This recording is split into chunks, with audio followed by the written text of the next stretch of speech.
Welcome to the Chesley Fried Liver Attack course.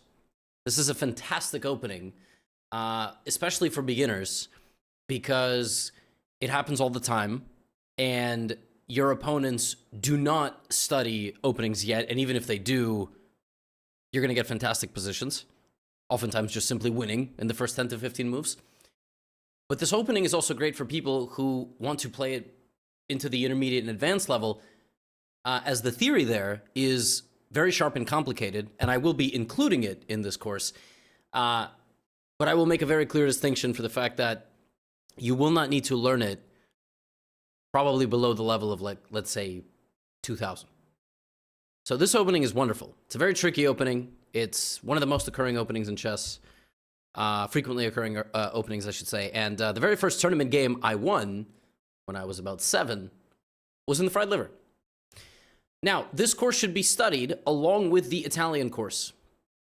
Why? Because after e4 and black playing e5, which is the most principled move and something you will face probably in over half your games, we play knight f3 and they play knight c6. Look, your opponents can play the Philidor, they can play the Petrov. If you are going to start the game like this, you are going to need to know how to play against those things. And we will have e4, knight f3 for you. And after knight c6, you play the Italian. Okay, so this targets f7, and you want to jump with your knight here to hit that pawn, but right now the queen is protecting. Now, the two most common moves here for black, which make up something like 90% of chess, are bishop to c5 and knight f6. For bishop c5, which is very common, you need to look at the Italian course. Now, against bishop c5, you can play multiple things. I actually have multiple things here on Chesley. I have one repertoire, which is a gambit repertoire, and then I have the Italian game with c3 and d4, but you ultimately need something. This move, though, is going to be the, right around the most common move you face, and now we play knight g5. Our simple attack here is knight takes f7, attacking both things. This is not yet the Fried Liver. Technically, this is called the knight attack in the Italian, but it's sort of been renamed in popular culture as the Fried Liver. This is what you're going for. Now, in this position, black's best move is to play pawn to d5. Black should block your bishop's attack. In the next chapter, we're going to look, or maybe 2 chapters from now, we're going to look at the Traxler, which I have here on Chesley also. I have the Traxler for the black pieces. It's a fantastic and tricky system, and I'm going to give you a line with white that kind of takes all the fun out of it. But let's see what happens after d5, and now we play pawn takes. So the most common move here for black, up to like 1600 level, is to play knight takes d5. Past, I would say 1000, maybe 1100, people start really studying this move, and they play something else here. The sign of a player that doesn't know this line that well and doesn't know what they're doing is knight takes pawn, and you're going to see it a lot. A sign of a more sophisticated and experienced player is knight a5 or knight d4 or b5. So this is by far the most common master move, just simply attacking the bishop and sort of saying, white's got pretty scattered pieces. I'll show you what to do there. That's kind of more for the masters. And then knight d4 and b5 are 2 very tricky lines that I'm going to take all the fun out of for black. This move, however, is the most popular and allows the Fried Liver, knight takes f7. This is officially the start of the Fried Liver. The point is that now the queen and the rook are under attack, and black really should take, otherwise they will lose a huge amount of material, right? If the queen moves, we simply take the rook, and then we castle or take the knight.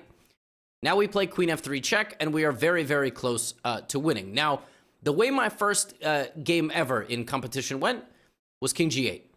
And you can take this with either piece, all right? For the purposes of the drill, I have bishop takes d5, but queen takes d5 is equally good. And it's simply checkmate on the next move. Black can play a few other things, like king to e8 just runs into bishop takes d5. The threat here is mate. Over 30% of beginner games have gone knight d4, queen f7 mate, by the way. If black defends the mate, which is obviously the best move, what I would do here is, let's say queen f6 was played.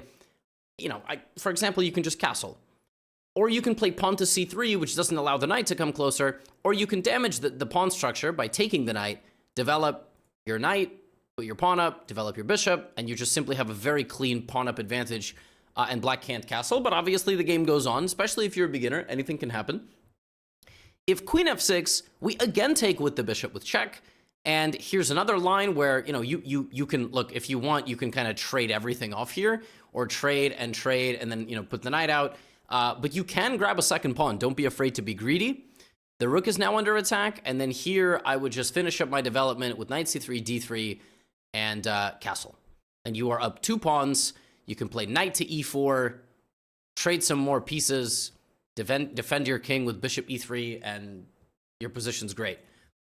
The point is that after knight f7 and queen f3, black can either get mated on g8 or just get under a huge attack and a pawn down. The only way they can hold on to everything is king to e6, which does defend the knight, and now you have some stuff to memorize. Now, the truth is, as a beginner, you are likely to forget this stuff. Not because I'm trying to insult you, but because some of these moves are very obscure. So all I need you to do is first, keep the foot on the gas. Put pressure on the pin piece. The knight needs to be defended. You're now re-threatening bishop takes knight. And black really should play a defensive move. Knight d4 is actually a move that leads to some really, really complicated stuff. Knight b4 is another interesting move because it attacks the pawn on c2. Now, if black plays something a bit more passive here, for example, knight to e7, this move is actually, despite being very logical, losing in many, many ways. Because you can, for example, castle and play d4. Like, the entire power of your attack comes in the fact that you are really, really active. So moves like pawn to d4 can lead to pure devastation for the black position. Even d4 immediately was just a very pure attack to take this pawn. For instance, here, knight takes d5, and moves like queen e4 check already remove the defenses of black's position. Now black can't defend. King d8, queen d5. There might be a mate. Queen f7. Like, knight e7 back doesn't really work because you shred open the position. And there black has to play like c6. And then, you can take the pawn. And now black's king is in the middle. And you develop and you castle as fast as possible. Like, you have to play d4 castles. That's why the best moves are to kind of counterattack. Like, knight d4 is a counterattack on your position. We're still going to take with check. Do not trade the queen. And you'll notice that actually sometimes bringing the queen back and defending is the best move. You may wonder, why is it not queen d3? Queen is more susceptible to some danger on d3. But like I said, this is where the masters memorize the stuff. And as a beginner, if you just grab the knight and bring your queen back to safety, you'll be absolutely fine. You can castle, play d3, etc. And if the king goes to e7, you just have a mate in 2. So if black tries to create some counterplay and makes it very tricky for you, it's not the best move, but practically as a beginner, it's easy to blunder something here. It's easy to rush into the wrong trade. It's easy to blunder a fork. Here, look, knight b4. Knight b4, very tricky because it simultaneously defends and attacks. What I recommend here is not d4, because this is a fork. Here I recommend running the king to safety, and next we have d4 and rook e1 ideas. So if black takes on c2, we obviously just take the knight. But if black goes here, similar idea with d4. Right, castles and d4 are our next follow-ups in the fried liver. And I have a couple of moves here, like knight c2. We take, you can give up your rook, and you are completely winning here. Because, yeah, black got your rook, but you're going to get not just their queen, you're also going to get their king. And here play absolutely just, it's over. Mate. So you're going to win a game like this. You're going to win a game where you get that king in the center, you castle on knight before you play d4. The best move, of course, is queen f6, trying to trade the queen.